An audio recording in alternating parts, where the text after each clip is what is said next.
Pero alam mo, hindi ko alam ba't di mo napapansin na mahal ka ni Basti. Sobrang obvious na kaya. Ako. Sa tingin mo ba, in love din ako kay Basti? Bakit ako yung tinatanong mo? Kasi nga hindi ko alam eh. Ano bang feeling ng love? Di ba may girlfriend ka? Oo, Mahal mo ba siya? hindi. Malamang mahal ko siya. Hindi ko naman siya magiging girlfriend kung di ko siya mahal, di ba? Ano bang feeling ng ma-in love? Tsaka, ano bang dapat maramdaman mo kapag mahal mo yung isang tao? Basta, pag mahal mo isang tao, gusto mo siyang laging kausap, kasama. Tapos, hindi mo alam kung magiging masaya ka pa ba kung wala siya. Baka kaya hindi mo alam kung mahal mo si Basti kasi lagi mo siyang kausap, lagi mong kasama. Tsaka, nandyan din siya para sa'yo. Baka kaya hindi mo napapansin yung love nyo kasi hindi naman maingay o pasikat si Basti. Tahimik lang siya. Parang bunong.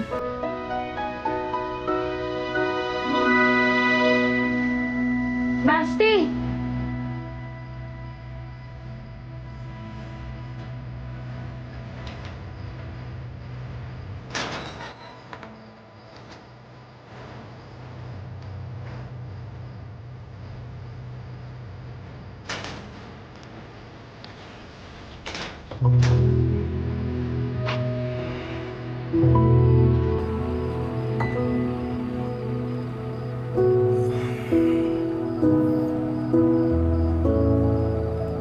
Ana, Inamin na sa akin ni KD yung pinagawa mo. galit ka ba sa akin? Hindi. Kasi sinabi niya rin sa akin kung bakit mo yun pinagawa. Bakit hindi mo sa akin sinabi? Nabasa ko rin kasi yung mga nabasa mong libro. Alam ko kung anong klaseng pag-ibig yung hinahanap mo. Yung tipong love at first sight. Ganon. Paano naman tayo magkakaganon?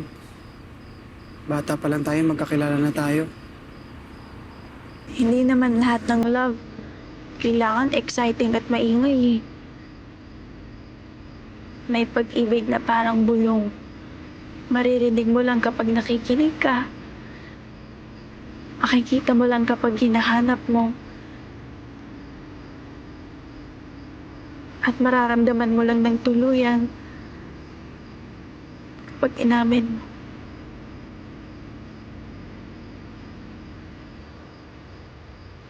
Ana,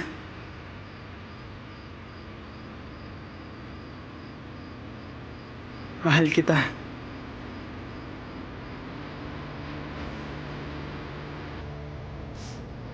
Mahal din kita, Basti. Mahal na mahal.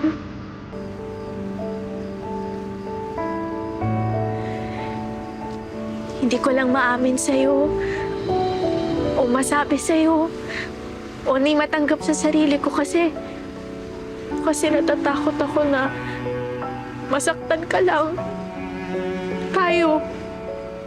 Kapag wala na ako. Ayokong pagsisihan mo yung pag-ibig na to kapag wala na ako.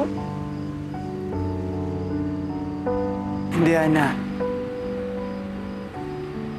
Mas malaki yung pagsisisihan ko kapag nawala ka nang hindi ko nasasabi yung nararamdaman ko sa'yo.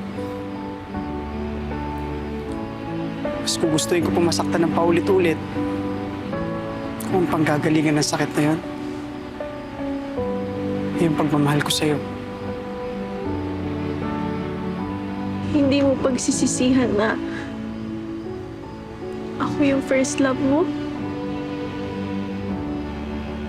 Hindi. Hindi. Hindi ko rin pagsisisihan na ikaw yung last love ko.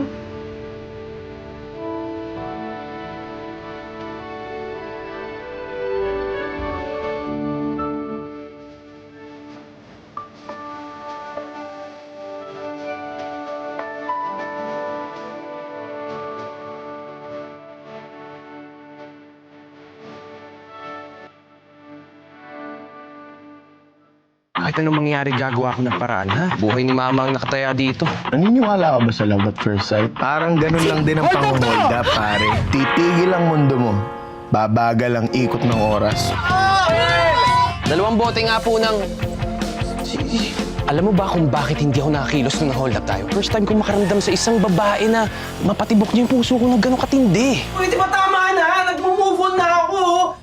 Ganyan ba dapat ang trato sa bago niyong boardmate? Boardmate? Dahil sa mga hold-upper na yun, walang po ako ng trabaho. Hindi mo ba aaminin yung ginawa natin sa kanya? Iiwasan ko na lang siya.